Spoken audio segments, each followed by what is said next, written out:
আসসালামু আলাইকুম। আমি professor doctor A K Mustafa Hossain, সাবেক পরিচালক, জাতীয় বক্ষব্যাধি ইনস্টিটিউট হাসপাতাল, মহাখালী, ঢাকা। আমি আজকে বলতেছি আমাদের যে সমস্ত মারা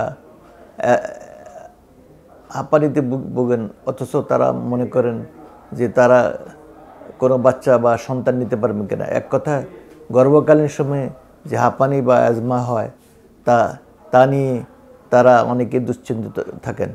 আসলে এই দুশ্চিন্তার কোনো কারণ নেই। গর্ভকালীন সময়ে অ্যাজমার যথেষ্ট চিকিৎসা আছে, আপনারা এতে ভয় পাবেন না। এবং এটা সুখবর হলো যে যার অ্যাজমা বা হাঁপানি আছে, দেখা গেল যে উনি যদি সন্তান নেন, সে সময় তার অ্যাজমাটার প্রকোপটা অনেক কমে যায়। কারণ হাঁপানি প্রেগনেন্সির সময় অ্যাড্রেনালিন ও স্টেরয়েড নামে একটা হরমোন শরীরে নির্গত হইতে থাকে, যা অ্যাজমাকে বা হাঁপানিকে বাধাদানকারী হিসেবে কাজ করে। তারপরে যদি একটু অ্যাজমা বেড়ে যায়, তাহলে এতে বাচ্চার বা মায়ের ক্ষতির কোনো কারণ নাই যদি সঠিক সময়ে যদি চিকিৎসা করেন। তো অনেক মায়ে মনে করেন যে আমার অ্যাজমা আছে, হয়তো অ্যাজমা নিয়ে তো আমি কোনো সন্তান প্রসব করতে পারবো না। তা ঠিক না। আপনি সন্তান প্রসব করলে বা আপনার প্রেগনেন্সির সময় আপনি যদি সঠিক চিকিৎসা নেন, তাহলে আপনি সুস্থভাবে, স্বাভাবিকভাবে, সুন্দরভাবে আপনি বাচ্চা প্রসব করতে পারবেন। যেমন আজকাল অত্যন্ত লেটেস্ট অনেক ওষুধ বেরোয়েছে, অনেক ইনহেলার বেরোয়েছে, যেগুলো কোনো সাইড এফেক্ট নাই। একটা হলো যেটা আপনার যে শ্বাসকষ্টটা দূর করবে, মানে উপশমকারী ওষুধ, এরকম অনেক ইনহেলার আছে। আর যেটা বাধা দানকারী ইনহেলার, সেটাও আছে অনেক। এগুলো আপনারা ব্যবহার করতে পারেন। আর এটার জন্য আপনাদের কোনো অ্যান্টিবায়োটিক খাওয়ার দরকার নেই, কোনো অ্যান্টিবায়োটিকও ইউজ করার দরকার নেই। হয়তো তারপরে যদি আপনার এই হাঁপানির সাথে সাথে যদি জ্বর থাকে, প্রচুর কফ যদি বের হয়, পাকা কফ, তাহলে আপনি হয়তো সে কফ পরীক্ষা করে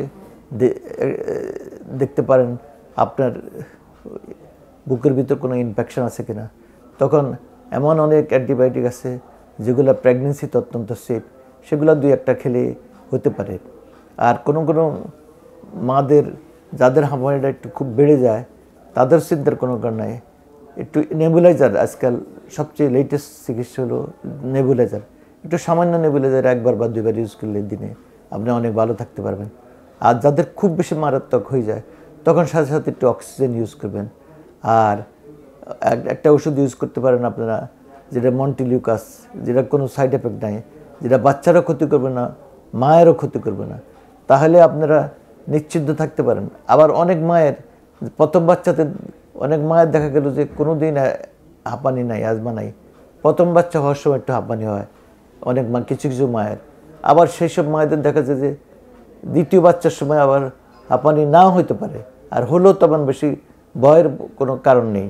কারণ আজকাল অনেক ওষুধ আছে যা দ্বারা আপনি খুব ব্যবহারের মাধ্যমে সুন্দর, সুস্থভাবে, স্বাভাবিক বাচ্চা প্রসব করতে পারবেন, যা আপনারও ক্ষতি করবে না, বাচ্চারও ক্ষতি করবে না। তো প্রেগনেন্সিতে আপনারা সুন্দরভাবে যে সমস্ত হাঁপানি রোগীরা আছেন, আমি মনে করি আপনারা বাচ্চা নিতে পারবেন। আপনাদের প্রেগনেন্সির সময় অ্যাজমা নিয়ে কোনো চিন্তার কোনো কারণ থাকার আমি কোনো কারণই দেখতেছি না।